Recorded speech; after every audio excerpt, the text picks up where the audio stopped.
So, and also, it shouldn't necessarily be the Japanese team representing Japanese companies and the country of Japan. Might get more and more international. This means that work with the other countries, other company from other countries. Right. So we will not look back at the headquarters in Tokyo, Japan. Right. But how well are these companies being supported by Japan? By their headquarters, sorry, not by Japan, but how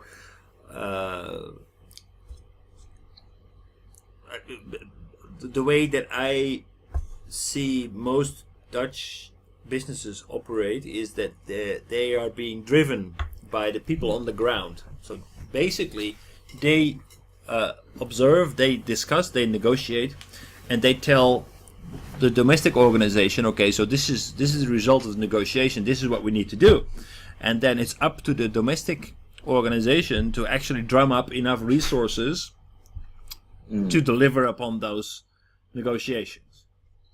Yeah. That's the point. So that's, so let them let us go. Right. Right. I think that's really a real, from what I've learned over the past years, is that this seems to be the biggest obstacle into making international projects successful. You need to be able to delegate really locally and give people the way to actually broker those projects and then let them drive the domestic organization to actually follow up on what has been agreed upon locally. But there's a very big, also here, risk aversion of but what if we are still doing good enough in Japan, so we don't have to worry. I mean, it would be nice if we have international projects, but not at increased risks. I mean, then why don't we just sell more in the domestic market? I don't want to rock the boat. So that risk aversion and that the lack of feeling with the local market and the lack of trust in the people that you are sending overseas to fight for you and win international projects. That seems to be a big obstacle. That's where I think that your colleagues from the Netherlands have a much easier life than you have. Yeah, and also as we have been discussing with Unsan this morning, so there is army, as just you mentioned, there is army outside on the ground. Right. But there's no air support. Of course, the less connection between the army on the ground and headquarters. But also, what we have to think is there might be something that we should do. The army should do more.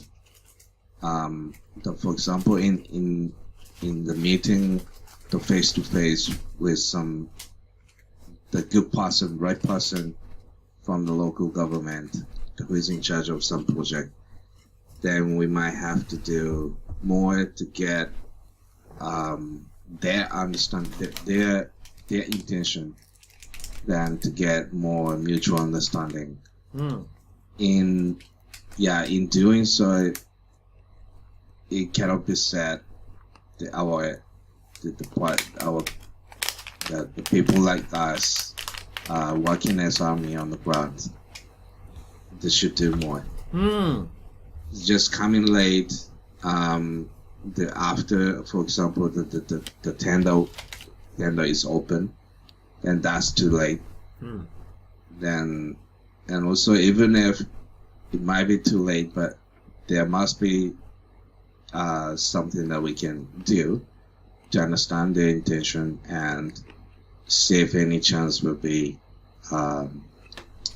remaining. Right. So we also have to be more equipped with the intelligence and more understanding of the local context. Okay. Okay. Well, that's and what is the reason for people to be late? Is that an attitude on the ground, or is that because yeah, it comes from the perspective and the mindset of how we should be involved, and yeah, there must be something that should be prepared much ahead of the RFP and the tender announcement. So it depends on how wide and how long of the business and some target are we working for. So interesting, and this is speaking from my own experience. I don't know if this is the general rule, but having worked on JICA projects, I noticed that actually my business partner was very much involved already in the tender creation process. So before the tender was specified, but setting up the specifications, etc., for the project. But that was in relation to JICA funded projects. So basically, the money was being provided. JICA was giving out the money and was inviting potential suppliers to work together to create the tender documentation.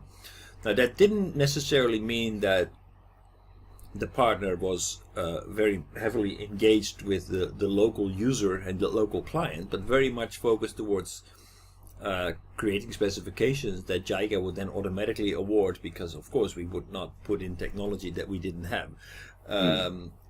So is that different when it comes to so if that is true within Japan, how come it's different when it's not a JICA funded or a Japan funded project but an international project? Is that because we do not have the relationship, the network to actually get on board early? Yeah,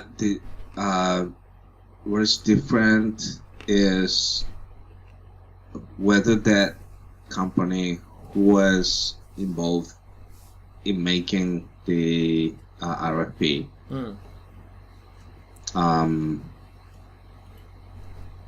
so whether they could also make agreement and the down consensus building with the local authority based on the requirement from the local end user. If not, it looks like just they're standing in the Japanese side, and the company from Japanese side representing JICA project, then just doing as they want. So just leaving the requirement and expectation from the local side behind. Right. They don't care about it and just doing the spec-in, like the things of like spec-in just for themselves, right, to get awarded. That's a pitfall of some unsuccessful, unexpected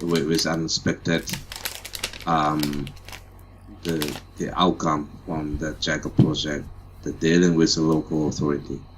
Right. So as mentioned, with even with the JICA project is following, we should do the local negotiation with the local company and local authority. Right. Right. Then followed by the JICA project, which is one of the solution to fill up the budget arrangement. Right, financial gap. Yeah, but it's a pitfall, right? Because it works. Because we can do it this way. For a lot of companies, it's the shortest route towards making money. So if JICA is enabling us to do it, then why not do it? It makes economic sense to do so. Yeah, it might used to be workable. When the local government, our counterpart of the country, didn't have much option to get these financial resources. So the JICA and Japan might be almost one option for them, and also the proposal is absolutely what they want. But nowadays there are many countries, many the players involved. That's not, that couldn't be the same as before. Right. Yeah. No. I noticed that I more or less graduated from my business partner 2 years ago, but they are in big trouble because they are not winning the projects anymore. They are not actually able to drive the specs anymore as they used to, because JICA is not basically sponsoring these kinds of projects. So they're really they were a bit too late to pivot and change their attitude. It used to be the shortest way and most effective way, but it might not be the same in the current situation where, the Chinese doing so much. Right. Yeah, you were just talking about it, I believe, when I entered the room about the Chinese. Control center. Yeah, who got was this about the highway toll project? It's like the road traffic control center. Right. To handle to manage the traffic lights on the crossroad, and also the stop on the road. Then finally the Chinese got this standard offering 50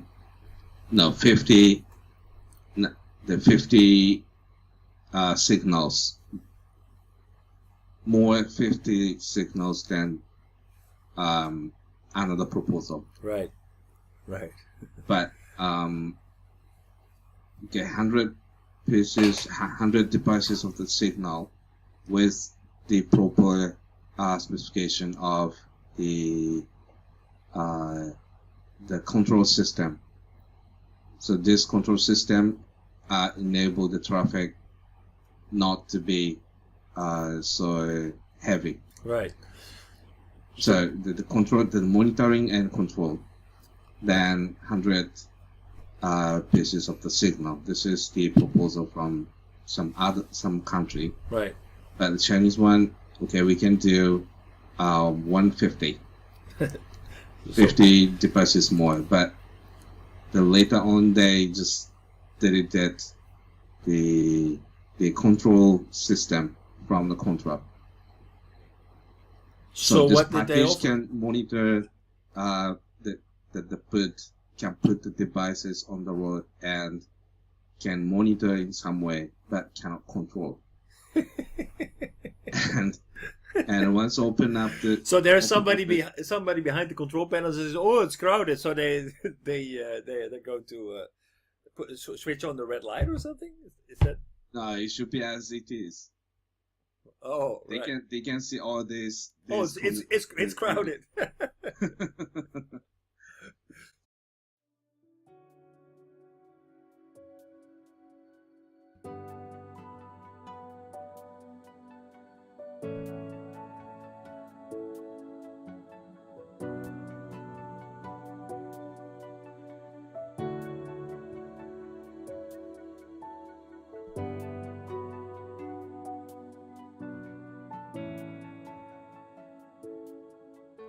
はい、皆さんこんにちは、雲野です。今日はですね、雲野塾の研修のプログラムをご紹介したいと思います。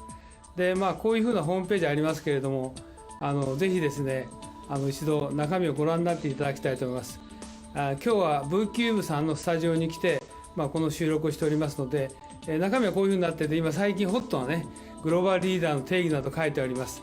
で、特に経団連が作成しました、留学すれば英語ができて専門性を持つというだけではですね、グローバルリーダーになれないとここに書いてありますようにですね、仕事ができる専門性を持つ英語ができるだけじゃなくてですね、私どもの塾ではリベラルアーツということと、それからもう一つは孫子の兵を、さらにはですね、日本の歴史というものを合わせて教えることによって皆さんが海外の欧米の方々と、もしくは華僑圏の方々と正々堂々と渡り合えるような人物を育成しようというふうなことを考えております。ここに次のスライドが出ておりますけれども、ここに書いてありますのはですね、さらに、私どもの雲野塾の中身につきましてはですね、欧米の資料しか使っておりません。また実際に雲野塾は英語でやっておりますので、英語の講師がこう話しておりますけど、学習はですね、日本の歴史をまだ教えてますので、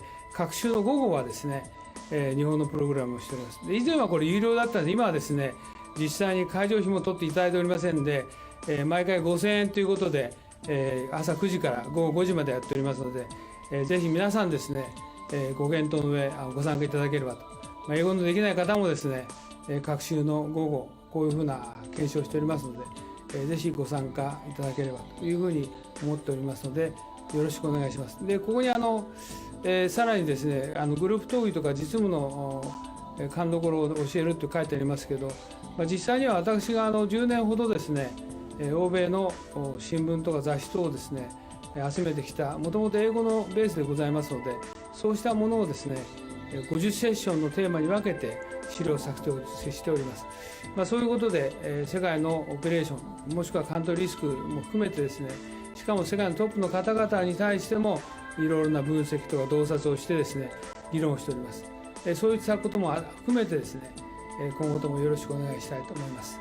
以上で私の挨拶を終えますが、今回のこのビデオの収録にあたってはですね、V キューブさんのスタジオをお借りしてですね、お時間を頂戴して、このビデオを作成させていただきました。よろしくお願いします。どうもありがとうございました。